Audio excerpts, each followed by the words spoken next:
Haben Sie schon von der wilden Wanda gehört?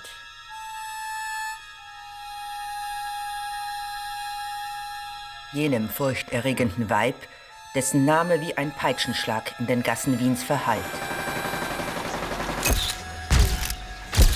Die erste Zuhälterin Wiens war eine Legende, deren eigener Ruf ihr immer einen Schritt vorauseilte. Ein Ungeheuer, das nicht nur die braven Bürger das Fürchten lehrte.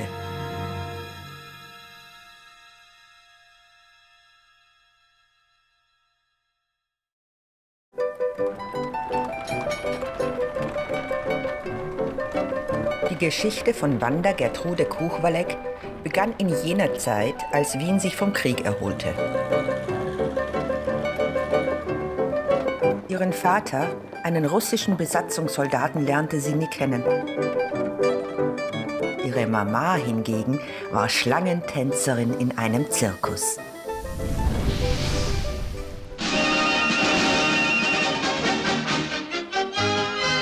Am 22. Jänner 1947 wurde Gertrude Kuchwalek in eine Welt der Clowns, Artisten und wilden Tiere hineingeboren. Wie verheißungsvoll und abenteuerlich das auch klingen mag. Die Lebensbedingungen im Alltag waren nicht immer gut.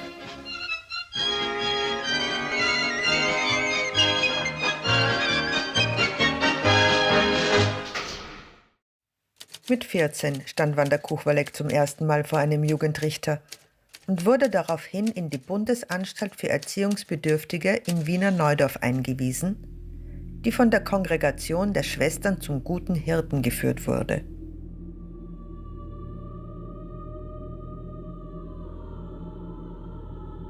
Nach eigenen Aussagen wurde sie dort sexuell missbraucht, von Frauen gleichermaßen wie von Männern. Bereits zu dieser Zeit soll ihr im Schlafsaal bewusst geworden sein, dass sie das weibliche dem männlichen Geschlecht vorzog.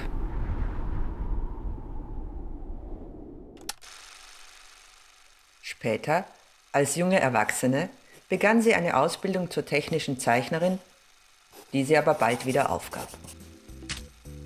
1967, als Wanda gerade einmal 19 Jahre alt war, entführte eine rothaarige Prostituierte namens Winnetou sie zum ersten Mal ins Rotlichtmilieu.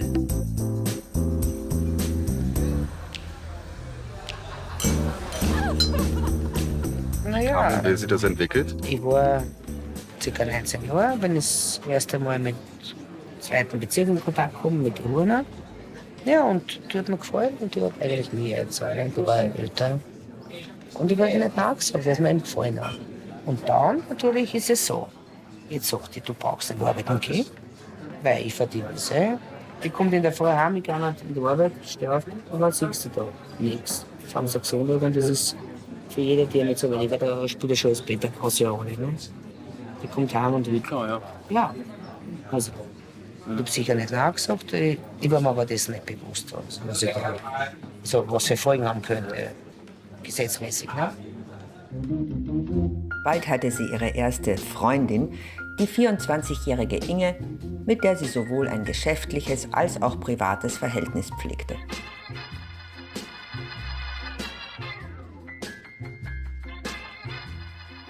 Dr. Eichenseder, der Wanda Kuchwalek viele Jahre ihres Lebens als Anwalt betreut hat, sagt dazu: Also unter Zuhälterei oder unter einem Zuhälter versteht man im Allgemeinen einen, der also durch Zwang, Drohung oder sonst wie eine Frau zur Prostitution zwingt.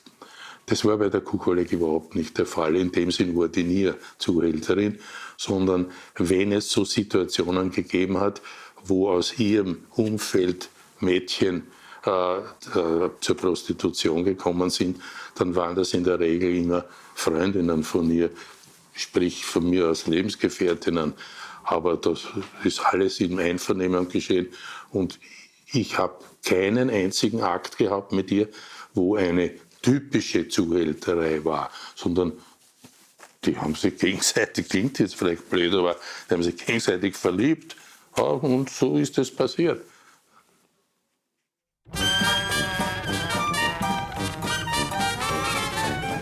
Um sich in einer Männerdomäne über Wasser zu halten, schlug Wanda die männliche Konkurrenz mit deren eigener Waffe, der Gewalt.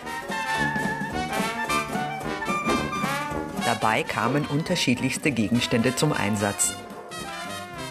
Bierkrüge genauso wie Aschenbecher, Messer und ihr legendäres Markenzeichen, die Stahlrute, die sie in ihrem Stiefel zu tragen pflegte.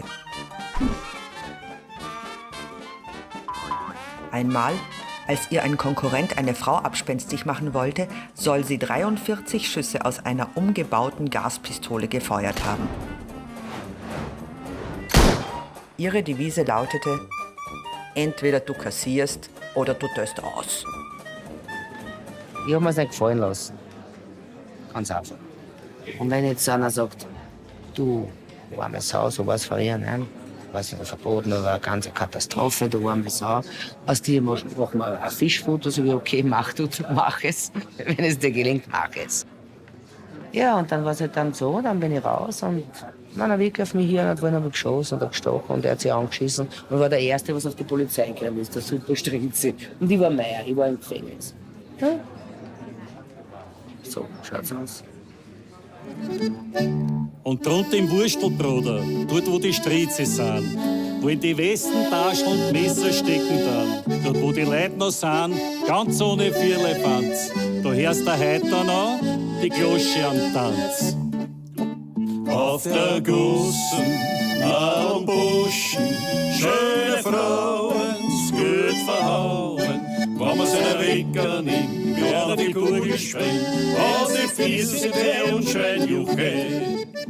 An mein erstes Zusammentreffen mit ihr, da war sie in Untersuchungshaft in der Josefstadt, das ist das Gefangenenhaus des Landesgerichtes für Strafsachen Wien. Und da wurde sie mir vorgeführt und hat mir erzählt, welche Probleme sie hat. War freundlich, unauffällig. Und unauffällig, muss man sagen, war für mich, oder drehen wir es lieber um, auffällig war für mich eine Tätowierung am Handrücken. Und das hat ausgeschaut wie ein Kompass.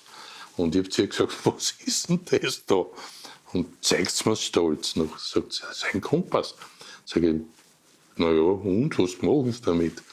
Und sagt sie, gefällt Ihnen da was nicht dran? Sag ich, na, das Ganze gefällt mir nicht. Und aus. Die Debatte Kompass war erledigt. Bin dann einige Tage später wieder zu ihr gekommen und da hat sie eine Kruste hier gehabt. Sag ich, was ist denn das jetzt? Sagt sie, ja, Sie haben gesagt, das ist nicht schön, ich habe mir das rausgebissen. Und man denkt, na, servus, das wird eine spannende Klientin. Die geht voll hinein. Männer kassierten Schläge, wenn sie ihr blöd kamen. Aber auch Frauen gegenüber zeigte sie keine Milde, wenn es zu Unstimmigkeiten kam. Besonders wenn es sich um die Mädchen handelte, die für sie arbeiteten.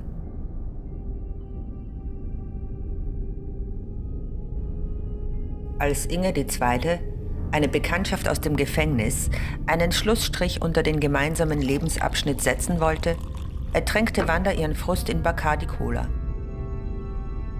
Volltrunken rief sie Inge an, beschimpfte sie aufs Wüsteste und drohte ihr. Das Ergebnis? Ein Großeinsatz der Polizei samt Vega, Hundestaffel Tasso II und einer Rauchbombe in Wandas Wohnung. Dass deine Freundin dann immer mit Männern, mit wie sagt man, Freiern aufs Zimmer gegangen ist, hat dich das nie gestört irgendwie? Naja, nein, das war mir nicht so scheißegal. Nein. Nein, aber du kannst... Warst du eifersüchtig auf manche? Ja, schon. Sicher, ja. Aber du kannst einen alten Baum nicht versetzen. Wenn ich heute eine Dirne habe, die schon 20 Jahre am Strich geht oder 10 Jahre am Strich geht, kann ich nicht sagen, hör auf, die lacht mir aus. Die lacht mir aus. 1979 hatte sie sich mit ihrer langzeitgeliebten Christa zerstritten. Christa war inzwischen bei einer Bekannten untergekommen, als Wanda plötzlich mitten im Vorzimmer der fremden Wohnung stand. Die Eingangstüre war nur noch Sperrholz. Insgesamt 14 Mal schnitt sie mit einer Rasierklinge in Christas Gesicht. Christa schilderte den Tathergang vor Gericht folgendermaßen. Ich hab gesagt, das traust du dir nie. Und sie hat gesagt, dass sie sich das trauen tut. Und dann hat sie sich traut. Mir war es egal, darum bin ich sitzen geblieben. Sie hat ein Bandscherl gehabt mit 2 jungen Mädchen. Und das war da hat sie kein Verfahren gehabt, sondern da hat sich eine verliebt in sie. Und das war so eine unglückliche Liebe, die ist dann wohl runtergesprungen, sogar hat sich eine umgebracht wegen ihr.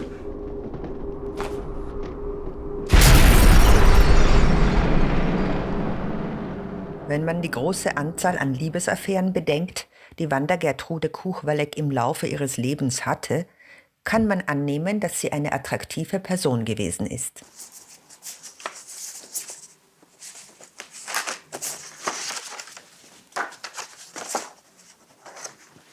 Die war sicher nicht schier. Sie hat halt keinen Kittel angehabt, die hat immer eine Hosen angehabt. Da habe ich noch ein Foto mit ihrer Mutter und sie.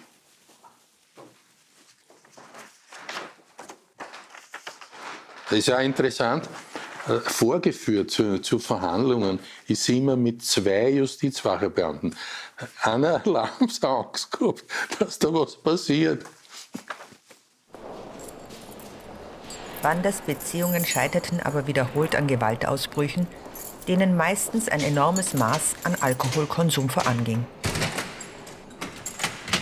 Wanda Kuchwalek verbüßte mehrere Haftstrafen in verschiedensten Anstalten, was sie jedoch leider nicht von weiteren Ausbrüchen abhalten konnte. 1972, als sie in der Justizanstalt Josefstadt einsaß, begann sie sogar eine Beziehung mit einer Wachebeamtin, die nicht lange geheim blieb. Sie hat auch in der Haft, soweit ich mich erinnere, einmal ein Bandscherl, wenn man so sagen darf, begonnen mit einer Justizwachebeamtin. Ne? Da hat die Kuchwalek wieder eine Strafe gekriegt, irgendwas wegen Amtsmissbrauch, und die Justizwachebeamtin hat auch ein paar Monate gekriegt. Aber da war kein Druck, gar nichts. Die haben sich angeschaut und die Liebe war da. Die Affäre wuchs sich zu einem Justizskandal aus. Die Kronenzeitung titelte bei dieser Gelegenheit »Heißer Sex in kühlen Zellen«. Bei der Verhandlung versuchte Wanda, den Richter mit einem Minirock zu beeindrucken, was allerdings nicht gelang. Er verurteilte sie zu weiteren 18 Monaten Gefängnis.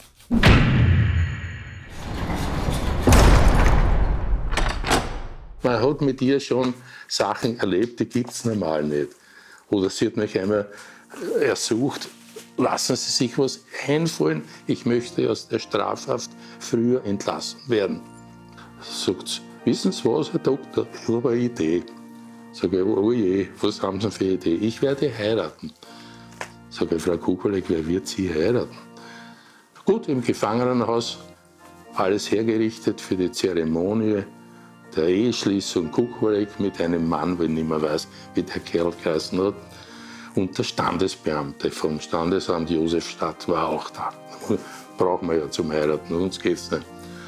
Das war so ein kleines Mandel. Und der Richter war dabei. Und der Richter, der hat sich abgehauen vor Lachen.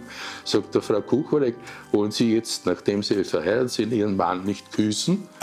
Die geht hin, nimmt das kleine Handel, hebt ihm so in die Hand, gibt ihm keinen Kuss, gibt ihm wieder runter. Sagt er, und das war alles? Sagt sie, ja. Der Plan, sich als geläuterte und gute Hausfrau zu verkaufen, ging nicht auf. Die Ehe wurde auch bald wieder geschieden.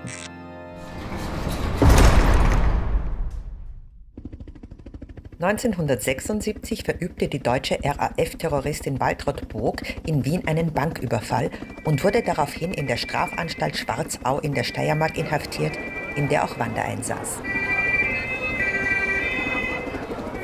Bog begab sich dort in Hungerstreik. Wanda machte daraufhin ein überraschendes Angebot. Und die Kuchwalek hat sich also angeboten und gesagt, helft's mir, ich bringe die aus dem Hungerstreik heraus. Denn es war unangenehm. Schon politisch war das unangenehm. Deutsche Terroristin und der Hungerstreik. Und das. Also gut. Was verlangen Sie, Frau Kuchwalek? Na, gar nichts. geben Sie mich zu ihr in die Zelle und das, was ich zum Essen bestelle, das will ich aber auch bekommen. Na gut, so, jetzt übertreibe ich vielleicht, aber nach dem 3. Schnitzel und dem 2. Bachnädel war der Hungerstreik gestorben und die Terroristin hat es aufgegeben. Nicht? Also das sind auch Sachen, die kann man nicht erfinden, die waren so. Einmal floh Wanda sogar aus der Vollzugsanstalt Schwarzau, aber nur vermeintlich. Tatsächlich hatten Freunde 2 Flaschen hochprozentigen Alkohol auf einem Acker versteckt, zu dem die Gefangenen untertags zur Arbeit geführt wurden. Wanda Kuchwalek leerte beide und schlief sturzbetrunken ein. Erst Stunden später schaffte sie es zurück zur Strafanstalt, wo sie bis in die Morgenstunden vor den verschlossenen Toren ihren Rausch ausschlief.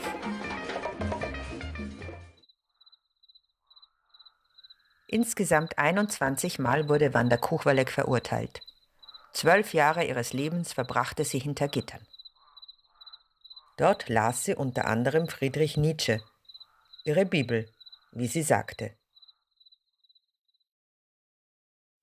Doch Wanda Kuchwalek hatte auch eine Schwäche.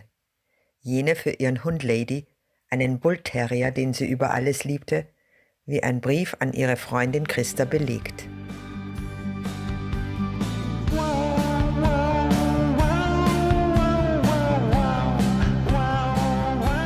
Christa, bitte acht mal gut auf meine kleine Lady. Gib ihr pünktlich die Medikamente und halt die Puppi von ihr fern. Wenn meinem Hund etwas passiert, sterbe ich. Das wär's für heute, lass mir die Mama schön grüßen. Bis zum nächsten Wiedersehen. Wanda. Noch etwas.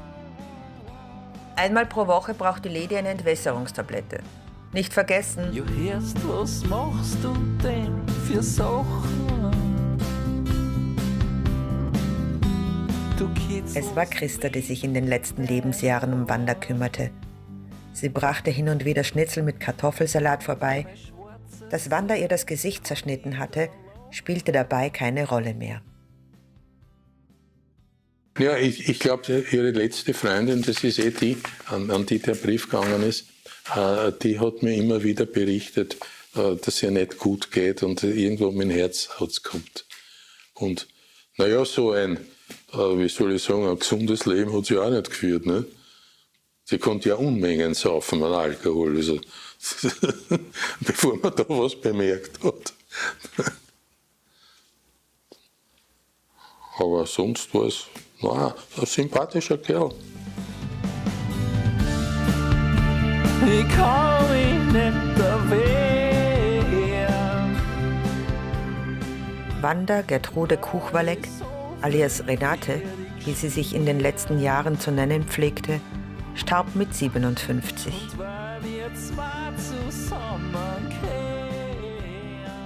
Eine unbekannte Person übernahm die Begräbniskosten. Christa pflegte das Grab, in dem die beiden heute gemeinsam ruhen. Mein Schatze kehrt mich wieder.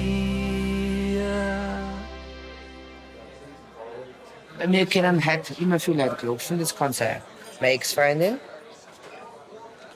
Das kann sein... Eigentlich nur meine Ex-Freundin. Ja. Also es ist nicht so überraschend, wenn es klopft. Nein, die Ex-Freundin. Ja. Ja, so muss ich. Da kann man ja gleich offen lassen eigentlich. Ne? Und seht die extra.